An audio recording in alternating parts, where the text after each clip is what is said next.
Good morning students, welcome to systematic English classes.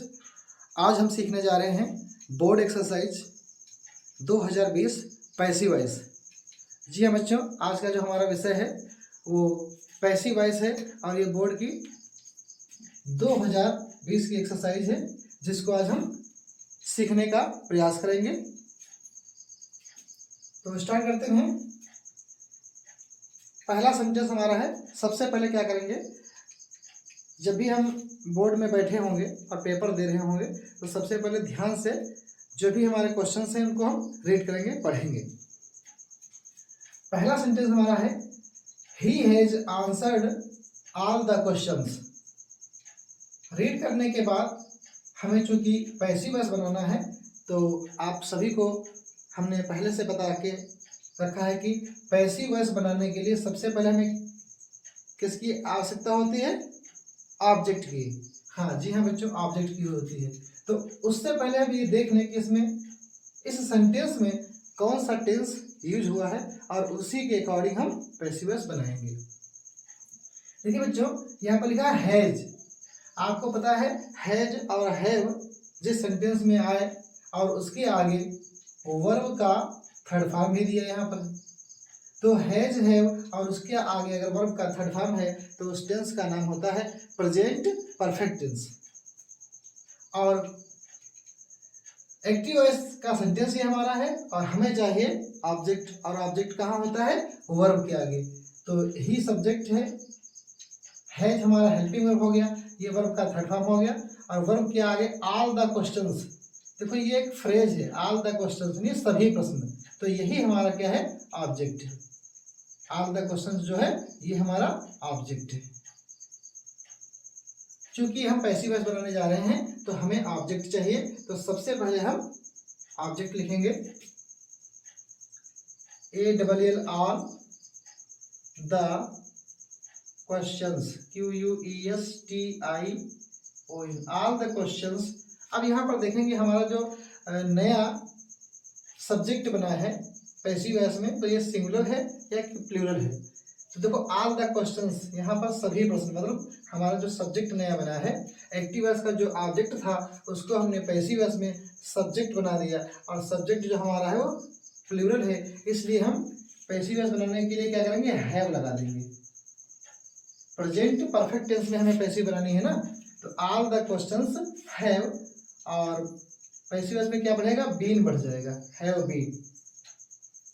Present perfect tense में active voice में केवल has have होता है, उसके आगे वर्ब का थर्ड फॉर्म होता है। लेकिन जैसे हम इसकी पैसिव वॉइस बनाएंगे तो प्रेजेंट परफेक्ट टेंस में जो पैसिव वॉइस बनती है तो हैज बीन और हैव भी बनती है, हैज बीन, हैव बीन और वर्ब का third form.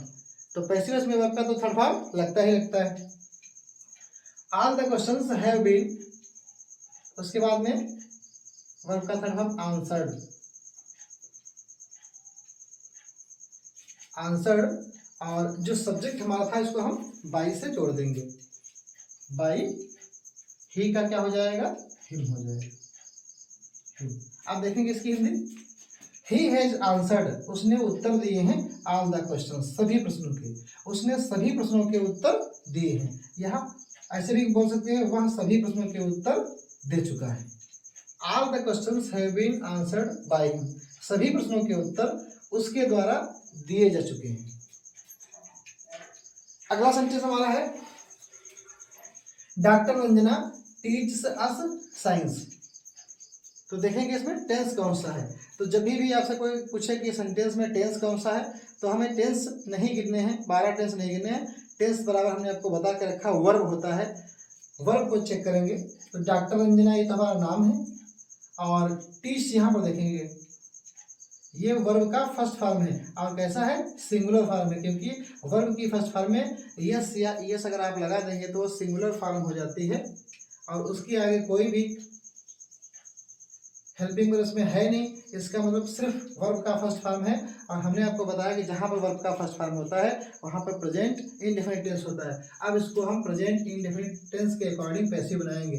Doctor Ranjana teach, doctor Ranjana पढ़ाती हैं, अर्थ माने हमें और साइंस माने विज्ञान। यहाँ पर देखो दो ऑब्जेक्ट हैं। ये जो साइंस है ये हमारा डायरेक्ट ऑब्जेक्ट है, क्योंकि ये लाइफलेस है, नॉन लिविंग थिंग्स है, और अस जो हमारा है वो इनडायरेक्ट ऑब्जेक्ट है। जो इनडायरेक्ट ऑब्जेक्ट होता है उसमें जान होती है, लिविंग थिंग्स होता है, और डायरेक्ट ऑब्जेक्ट जो होता है वो नॉन लिविंग थिंग्स होता है। तो जब भी सेंटेंस में दो ऑब्जेक्ट आपको मिल जाए तो मोस्टली आपको डायरेक्ट ऑब्जेक्ट से पैसिव बनाएं, बेहतर होगा। तो प्रेजेंट इंडेफिनिट टेंस से इसकी पैसिव वॉइस बनाने के लिए जो फार्मूला होता है, सबसे पहले क्या लिखेंगे, सब्जेक्ट लिखेंगे, यानी पैसिव वॉइस एक्टिव वॉइस का जो ऑब्जेक्ट होगा वो सब्जेक्ट बन जाएगा, और उसके बाद सब्जेक्ट के हिसाब से इज एम आर, और फिर वर्ब का थर्ड फॉर्म। तो सबसे पहले यहाँ पर लिखेंगे हम साइंस, SCIENCE साइंस। चूंकि साइंस सिंगुलर सब्जेक्ट है तो हम लिखेंगे इज, और टीच की थर्ड फॉर्म जो होती है वो टाट होती है, TAUGST टाट, साइंस इज टाट। अब जो एक नियम है, जब दो ऑब्जेक्ट होते हैं और हम डायरेक्ट ऑब्जेक्ट से पैसिव बनाते हैं तो इनडायरेक्ट ऑब्जेक्ट से पहले हमें प्रीपोजिशन टू लगाना पड़ता है। तो यहाँ पर टू लगा देंगे, साइंस इज टाट टू अस। अब यहाँ पर अस लिख देंगे, और जो सब्जेक्ट था डॉक्टर रंजना, इसको बाई से जोड़ देंगे, बाई डॉक्टर रंजना।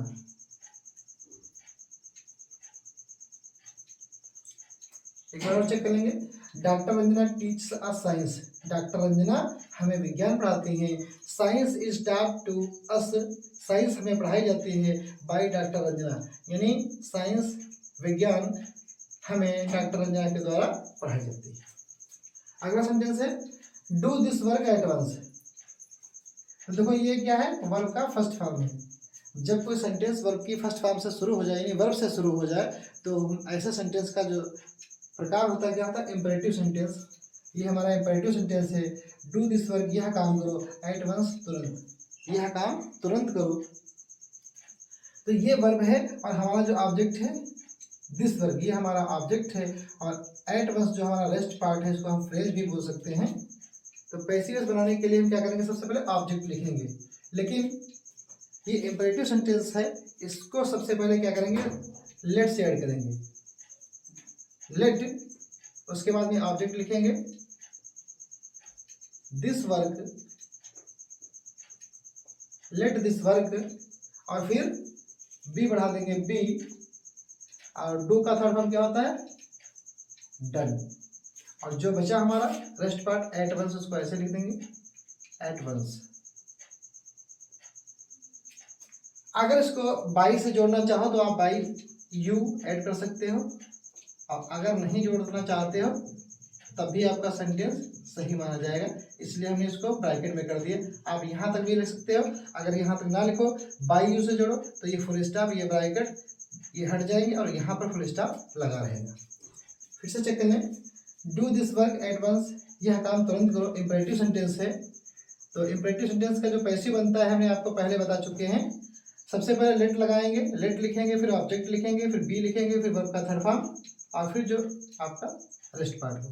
तो let this work be done by you, let this work be done, और जो बचा था एट वंस, यहाँ पर आप फुल स्टॉप लगा सकते हो, चाहे मर्जी हो लिखो इसको, चाहे मर्जी ना हो, ये दोनों सही माने जाएंगे। अगला सेंटेंस हमारा जो है,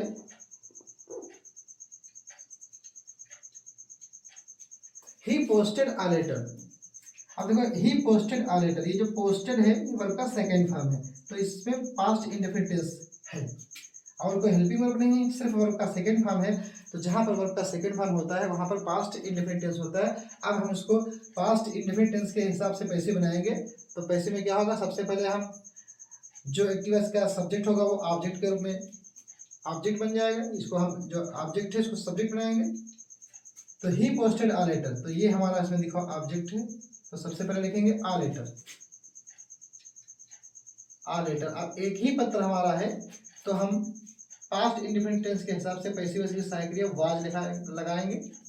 आ लेटर वाज, और पोस्टेड ये फर्स्ट सेकेंड फॉर्म भी है और उसको थर्ड फॉर्म भी है। कुछ ऐसी क्रियाएं होती हैं जो सेकेंड फॉर्म में जो होती हैं वही थर्ड फॉर्म की होती हैं। तो आ लेटर वाज पोस्टेड, और जो सब्जेक्ट था ही, इसको हम बाई से जोड़ देंगे, by him. A letter was posted by him। अगला है did you complete your work yesterday. Did, देखो जहाँ पर डिड आए, हेल्पिंग वर्ब भी हमारी डिड है, और डिड हेल्पिंग वर्ब कौन से टेंस की होती है? पास्ट इंडेफिनिट टेंस की होती है। और ये हमारा सेंटेंस जो है इंट्रोगेटिव फॉर्म में है। तो देखेंगे यू तो सब्जेक्ट हो गया और कंप्लीट जो है वर्ब है, तो वर्ब क्या है? योर वर्क जो हमारा है यही हमारा ऑब्जेक्ट है, इसी से पैसिव बनाएंगे। तो जिस तरीके से एक्टिव वॉइस में सब्जेक्ट के हिसाब से सहायक क्रिया बाहर है, ऐसे ही जब पैसिव वॉइस बनाएंगे तो हम सब्जेक्ट से पहले सहायक क्रिया को बाहर रखेंगे। योर वर्क आपका काम, आपका काम यानी सिंगुलर सब्जेक्ट है, इसलिए सबसे पहले क्या लिखेंगे? वाज लिखेंगे। Was your work, was your work. फिर कंप्लीट की third form completed, completed was your work completed. जो नेक्स्ट पार्ट है यस्टरडे, इसको लिख देंगे यस्टरडे बाय यू था सब्जेक्ट में, तो यू का हम यू ही लिखते हैं, यू चेंज नहीं होता है, और क्वेश्चन मार्क लगा देंगे। Did you complete your work yesterday, क्या कल आपने अपना काम पूरा किया? Was your work completed yesterday, क्या कल आपका काम पूरा किया गया बाय यू, आपके द्वारा। लास्ट सेंटेंस है डू यू हेल्प मी। जहाँ पर सेंटेंस में डू या डज मिल जाए और उसके आगे वर्ब का फर्स्ट फॉर्म दिया हो, तो वहाँ पर क्या होता है? प्रेजेंट इंडेफिनिट टेंस होता है। ये भी इंट्रोगेटिव सेंटेंस है। डू यू हेल्प मी, क्या आप मेरी सहायता करते हैं? तो ये सब्जेक्ट हो गया और ये वर्ब है। वर्ब के आगे हमारा ऑब्जेक्ट क्या है? मी, ये हमारा ऑब्जेक्ट है। तो मी को जब इधर लाएंगे तो क्या बनेगा? आई, और आई के हिसाब से हमारा जो आई के हिसाब से हम क्या लिखेंगे? हेल्पिंग वर्ब एम लिखेंगे, एम, और बाद में लिखेंगे आई। देखो सब्जेक्ट से पहले सहायक क्रिया है, ऐसे इसमें भी सब्जेक्ट से पहले सहायक क्रिया लिखेंगे, तो एम आई। और हेल्प का थर्ड फॉर्म होता है हेल्पेड, M I helped by. Subject हमारा यू था, तो यू को यू से जो यू चेंज नहीं होता, यू, और हम क्वेश्चन लगा देंगे। Am I helped by you, क्या आप मेरी सहायता करते हैं? Do you help me, am I helped by you, क्या आपकी सहायता मेरे द्वारा की जाती है। यहाँ पर जगह कम है इसलिए थोड़ा स्पेस कम था, इसको आप ध्यान से समझेंगे तो समझ जाएंगे। तो ये 2020 की जो एक्सरसाइज थी आज आपकी हल हो गई है। हमने आपको सिखाने का प्रयास किया, और जैसा कि आप जानते हैं कि ज्ञान बांटने से बढ़ता है। अगर आपको ये क्लास आज की अच्छी लगी है तो आप इसको लाइक और शेयर कर सकते हैं दोस्तों के साथ। अपने आप जो भी आपके दोस्त हैं आप उनको शेयर कर सकते हैं। Thank you for watching this class, और मिलते हैं नेक्स्ट क्लास में।